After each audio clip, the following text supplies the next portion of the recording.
আজকের ব্লগটা একটু স্পেশাল। হাই, আমি Nandini, welcome to my mini blog. দিনটা হচ্ছে মঙ্গলবার 24 তারিখ। সকাল থেকে অপেক্ষা করছিলাম আজকে আমার চ্যানেলে 1000 সাবস্ক্রাইবার পূর্ণ হবে বলে। ঠিক রাত 9টার আগে 1K সাবস্ক্রাইবার কমপ্লিট হলো। তারপর ব্লগটা আমি কন্টিনিউ করেছি ঠিক তার পরের দিন, মানে 25 তারিখ থেকে। সকালবেলা যেটুকু টপিক রিভিশন করব ভেবেছিলাম সেটাই করছিলাম, তারপর গরম জল করে সেটাই খাই। এক্সামের আগের দিন মানে 24 তারিখ আমি ঠিক মতো কিছুই পড়তে পারিনি শরীর খারাপের জন্য।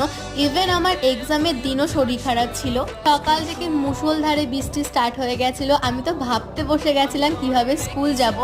তারপর মা আমাকে চা দিল আর ব্রেকফাস্টে করেছিল লাউয়ের পরোটা, সঙ্গে কাবলি ছোলার ঘুগনি। আমার এতটাই শরীরটা খারাপ লাগছিল যে আমি ঘুমিয়ে যাই। তারপর 1:10-এর দিকে ঘুম থেকে উঠে তাড়াতাড়ি হয়ে স্কুলের জন্য রেডি হই, তারপরে ভাত খাই।